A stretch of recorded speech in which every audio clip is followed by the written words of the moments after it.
Well, it's weekly wrap time, and it has been a bit of a quiet week, I guess. That's just gone past, and actually a bit of a quiet one on the track again the week to come. But I got to say, last week really started with a bang with Marzu getting back in the winner's circle after close on 2 years since he last won a race. It's amazing to think that a horse can go and win 6 or 7 races in a row, right up to Group 1 level, and then not salute the judge in front for close on 2 years. But he's been running well throughout that period of time. He's had a few bad luck stories, a little bit under par on occasion as well, but all mixed in with some very good runs as well. But fantastic for all his owners to see him back in the winner's circle on Saturday and the last day of the championships, winning another group race and putting that to his CV. It took his prize money up to $7.8 million.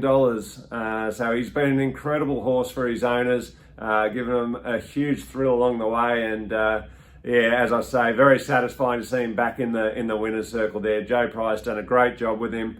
Jamie Carr rode him a treat, and he just relished those really wet conditions there, which he loves. So he'll now head up to the Brisbane Carnival, and fingers crossed it's torrential rain on select days up there. We've got horses going up who are going to be wanting it dry, so we don't want a wet carnival, but certainly on the right days for him, Doomben 10,000 Day would be ideal.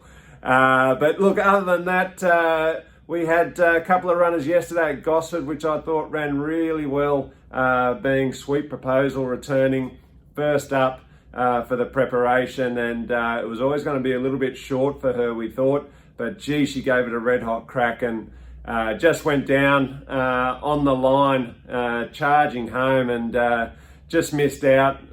Real bob of the head type of stuff, one more stride and her head was down and the other one was up. That's how close it was, and close enough too for a protest. She did cop some interference, but it was back at the 250 metre mark, and I guess it was a little bit of a long shot protest, but certainly worth a crack, and given how fine the margin was, but unfortunately didn't go her way. But a great run, great to see her return well off the back of a couple of really nice trials leading into this preparation. So I think keep an eye out for her next start. I think she's every chance of going one better, obviously without seeing the field, but I think she's returned really well.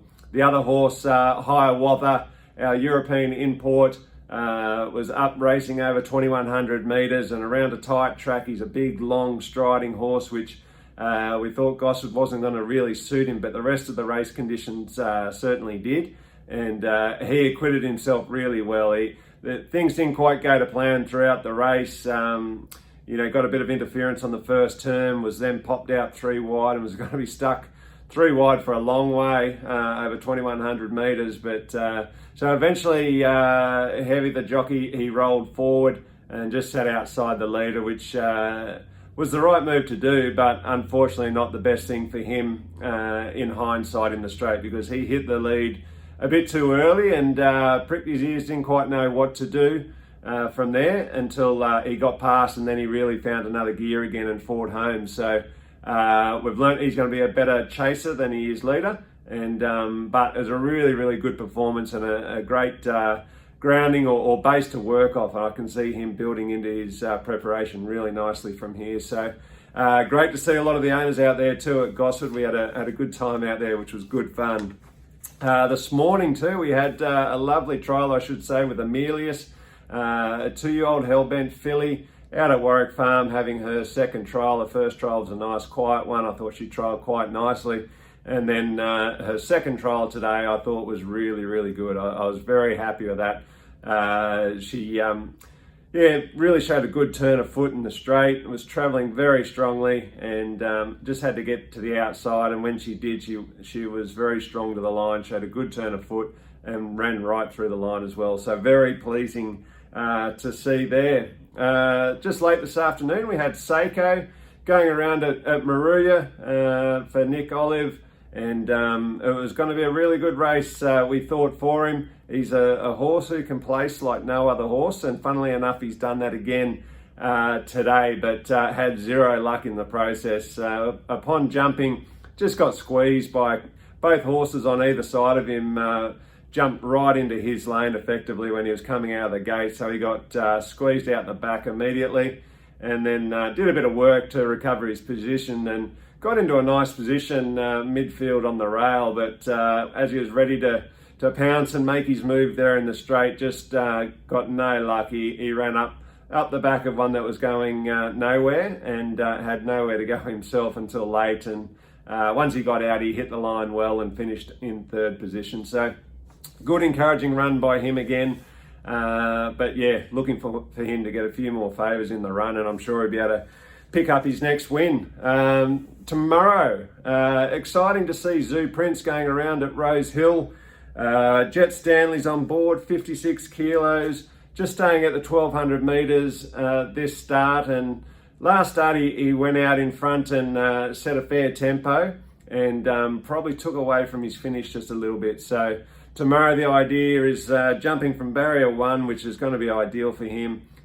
Just get up, let a couple cross him, and probably be in the first sort of 3-4 horses, and then hopefully just find some clear running in the straight. But yeah, a really lovely horse, and I think if he puts his best foot forward, I think he'll be a good winning chance tomorrow. So fingers crossed for him, and good luck to all of his owners. Now, next thing, red hot tip time. I was just trying to scratch my head a moment ago. I can't quite recall how last week went. Typically that's not a good sign. So no doubt a couple of donuts for Sam and myself there. Apologies to anyone who followed them. This week Sam has sent in his tips from Singapore. He didn't want to miss out. He felt like he had a couple of good things he wanted to pass on. And he has been checking out the form down at Morphettville. Race 7 is his first one, Wings of Song, and then race 8, Zapateo, both for the win. Sam showing a bit of confidence there this week, so hopefully he can find you some luck there. And I'll be looking at Caulfield, race 3, Pounding with Luke Nolan on board. A horse certainly with some talent. I think he's a good winning chance. And then the following race, race 4, Mega Mia with Jamie Mott, I think is a place chance, a good sort of value place chance there. And yeah, fingers crossed we can find you some luck this week and make up for last week. But look, guys, have a wonderful weekend with your family and friends. I hope you have a nice little break, and yeah, enjoy the racing. It should be great.